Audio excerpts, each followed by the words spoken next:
Iran ने ताबड़तोड़ America के सैन्य ठिकानों को निशाना बनाया। उसके बाद अमेरिका बैक फुट पर आया और डोनाल्ड ट्रंप ने रात में ही अधिकारियों ने कह दिया कि वो जवाबी कार्रवाई नहीं करेंगे ईरान पर। इससे नुकसान हो सकता था अमेरिका को, क्योंकि अमेरिका ने खाड़ी मुल्कों में कई जगह ऐसे सैन्य ठिकाने बना सके हैं, वो सारे तबाह कर सकता था ईरान। और इसी में सूझबूझ समझिए डोनाल्ड ट्रंप की कि रात में ही कह दिया कि भैया हम जवाबी कार्रवाई नहीं करेंगे, और सुबह आके ये दावा कर दिया एक पोस्ट में कि दोनों के बीच सीज फायर हो चुका। और ये भी कह रहे हैं कि दोनों मुल्क हमारे बीच आए और कह रहे हैं कि हम शांति चाहते हैं। फिलहाल ये शांति कितने दिन कायम रहेगी मिडिल ईस्ट में, ये आने वाला वक्त तय करेगा, क्योंकि ईरान पहले ही स्पष्ट कर चुका है न्यूक्लियर डील पर जो विराम या जो प्रतिबंध अमेरिका लगाना चाह रहा है वो नहीं मानेगा। तो नहीं मानेगा तो ट्रंप क्या दोबारा अटैक ईरान पर कर देंगे? ये सारे वो सवाल खड़े हो रहे हैं। फिलहाल खामेनेई का वो ट्वीट हम आपको दिखा रहे हैं, जिसमें उन्होंने कहा कि ईरान का इतिहास रहा है, कभी ईरान ने सरेंडर नहीं किया। जो लोग ईरान को जानते हैं, जो लोग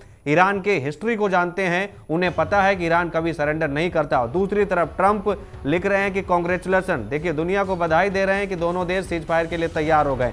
लेकिन सीज फायर किन हालातों में हुई है दुनिया से छिपा नहीं है। फिलहाल दोनों मुल्कों के बीच सीज फायर हो गई है, इसे ना तोड़ा जाए, ये डोनाल्ड ट्रंप कह रहे हैं। तो देखिए ईरान ने बैलिस्टिक मिसाइलें दागी इजराइल पर, 6 नागरिकों की इजराइल में मौत हो गई आज सुबह सुबह। उसके बाद अमेरिका के राष्ट्रपति ट्रंप ने दावा किया कि दोनों मुल्कों के बीच सीज फायर हो चुका है। दोनों मुल्क सीज फायर ना तोड़े। जंग का आज 12वां दिन है।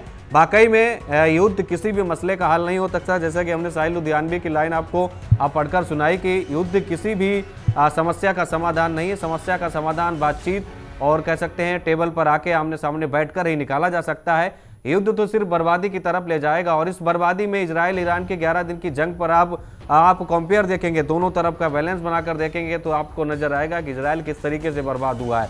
क्योंकि ईरान इतना बड़ा कंट्री है, इतना इन्वेस्टन उसके पास है, अगर अमेरिका बैकअप ना दे इजराइल को तो मुझे लगता है बहुत जल्दी इजराइल घुटनों पर आ जाए। तो देखिए किस तरीके से ताबड़तोड़ दोनों की तरफ से हालांकि हमले हुए, लेकिन ईरान ने कोई कसर नहीं छोड़ी। और उसके बाद जब न्यूक्लियर साइट पर उनके निशाना बनाया गया अमेरिका की तरफ से, उसके बाद तो ईरान ने मान लो कसम खा रखी हो कि भैया हम इजराइल को बर्बाद करके ही रखेंगे। फिलहाल इजराइल में हालात सामान्य हो गए, बम शेल्टर से बाहर लोग निकल रहे हैं और लोग अपने घरों में, लोग अपने काम पर जाने के लिए उत्सुक हैं, क्योंकि 12वें दिन दोनों मुल्कों के बीच सीज फायर हो चुका है। डोनाल्ड ट्रंप ने यह दावा किया है। तो देखिए 11 दिन ताबड़तोड़ जो है जंग चली और जंग के बीच अब ये सीज फायर की खबर है।